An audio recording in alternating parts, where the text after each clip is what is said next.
Contaminación del agua. ¿Qué es la contaminación del agua? Se conoce como contaminación del agua o contaminación hídrica al proceso de deterioro de las fuentes de agua que la hacen tóxica para el consumo e inhabitable para las especies acuáticas. Ciertamente, la contaminación del agua es de extrema gravedad. Generalmente, esta es consecuencia de la acción humana, si bien es cierto que algunas veces responde a fenómenos naturales. Para comprender este tema más a fondo, conozcamos las principales fuentes de contaminación del agua, naturales y artificiales, así como sus consecuencias, medidas de prevención y posibles soluciones. Fuentes naturales de contaminación del agua. En la naturaleza existen elementos que contaminan el agua sin intervención humana. Sin embargo, rara vez su concentración llega a alcanzar niveles alarmantes. Estos elementos suelen ser el mercurio presente en la corteza terrestre y en los océanos, la ceniza volcánica que alcanza las fuentes pluviales, los hidrocarburos derramados. Fuentes artificiales de contaminación del agua.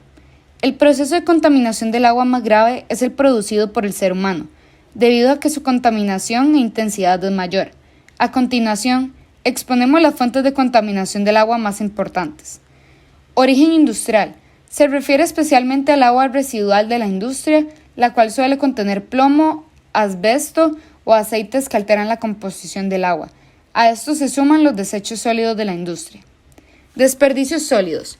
Alude a los desperdicios sólidos y productos manufacturados que son arrojados a las fuentes pluviales y que comprometen la sanidad del agua, así como la supervivencia de las especies marinas. Y un reporte presentado por la revista National Geographic informa que cada segundo llega un cuarto de tonelada de desechos sólidos a los océanos. De hecho, los últimos años ha tenido lugar a la formación de auténticas islas de plástico acumulado, el flagelo más grave en términos de desechos sólidos, aunque ciertamente no el único. Se conoce también que existen fibras de plástico microscópicas que contaminan el agua.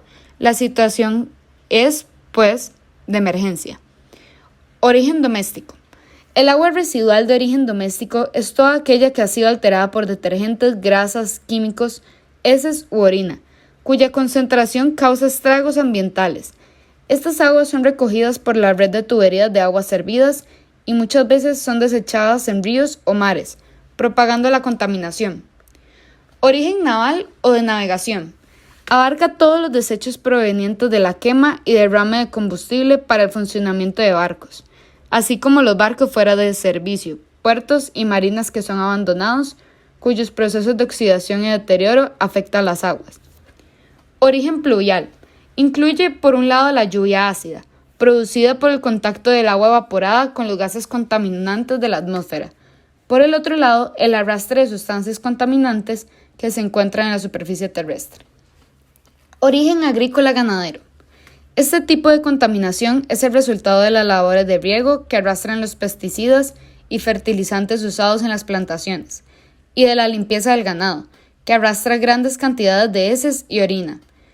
Consecuencias de la contaminación del agua. La contaminación del agua tiene serias consecuencias para la salud y el medio ambiente. Entre las más importantes podemos mencionar las siguientes: propagación de enfermedades mediante el uso de agua contaminada, tanto entre los seres humanos como en las demás especies animales. La desaparición de la biodiversidad, lo que causa el desequilibrio del ecosistema. Contaminación de la tierra, lo que compromete los cultivos y puede ser causa de infertilidad del suelo. Contaminación del aire, lo que incrementa las enfermedades respiratorias. Alteraciones en el clima local, derivadas de la modificación del pH, lo cual reduce la evaporación y cambio del ciclo de las lluvias. Soluciones para la contaminación del agua. Resolver el problema de la contaminación del agua nos compromete a todos. Ya es de mucha ayuda toda la prevención que se pueda tener al respecto. Por ello, algunas medidas preventivas y correctivas que se pueden tomar son las siguientes. Disminuir el consumo indiscriminado de productos manufacturados. Evitar la compra de productos plásticos y el uso de implementos necesarios como pajillas, removedores de plástico, etc. Poner en práctica la cultura del reciclaje. Evitar derramas aceite y otros óleos en las cañerías. Usar productos amigables con el ambiente. Diseñar políticas ambientales que velen por la protección de las fuentes de agua. tratar adecuadamente las aguas residuales y diseñar planes de control bacteriólogo. El otro tema es el aumento de la acidez en los océanos. Cuando los océanos absorben CO2, se produce también efectos no deseados, ya que afecta también a la disminución del pH que tiene el mar, lo que convierte sus aguas en más ácidas, especialmente en la capa superior de los 100 metros. A este fenómeno produce lo que se llama la acidificación de los océanos y está cambiando a un ritmo sin precedentes. La causa de la presente acidificación de las aguas es uno de los efectos del aumento de emisiones de gases de efecto invernadero, concretamente del CO2. De forma natural y como parte del ciclo de carbono, el océano actúa como sumidero para torno al 25 hasta un 30% del CO2. Este efecto es priori positivo ya que reduce la intensidad del cambio climático, pero parece que nada sale gratis en la naturaleza.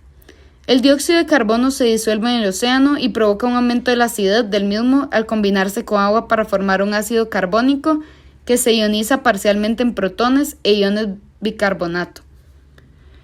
De hecho, la acidez de agua marina es determinada en buena medida por la concentración de CO2 disuelta en la misma, dado que la concentración de este gas en el agua en buena medida de la concentración del mismo en la atmósfera. Se deduce el aumento antropogénico o de otra causa. De la concentración de CO2 atmosférico causará un aumento de la concentración de CO2 en el agua y por tanto una disminución del pH de la misma.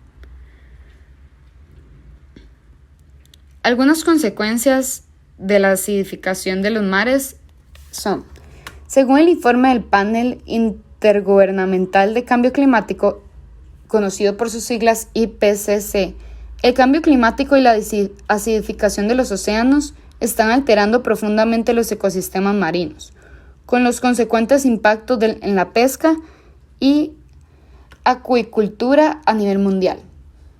Los principales impactos se refieren al desplazamiento de los stocks y al aumento de la mortalidad de crustáceos para la acuicultura debido a la acidificación marina. Los impactos del cambio climático y la acidificación de los océanos se agravan por otros factores como sobreexplotación de los recursos, contaminación y pérdida de hábitats. Los ecosistemas de arrecifes de coral están disminuyendo rápidamente con consecuencias negativas para algunas pesquerías costeras. La acuicultura se puede ver afectada por aumento en la frecuencia y magnitud de tormentas e inundaciones. Los impactos contribuyen al aumento del número de zonas muertas en el océano, así como el aumento en la proliferación de microalgas tóxicas. Las soluciones, aunque dentro de los objetivos primordiales para mitigar el cambio climático no estén en primer orden la temática de la acidificación de los océanos, videos científicos están alertando que existe una gran preocupación por este fenómeno, ya perceptible en muchos ecosistemas marinos que se están destruyendo aceleradamente. Ya hace unos cuantos años se puso en marcha el proyecto europeo sobre la acidificación de los océanos, conocido como EPOCA. Del mismo modo, se están celebrando simposios internacionales que tratan la acidificación del océano o la propia UNESCO ya ha emitido diferentes informes de referencia. El problema de todos que debe abarcarse de forma global.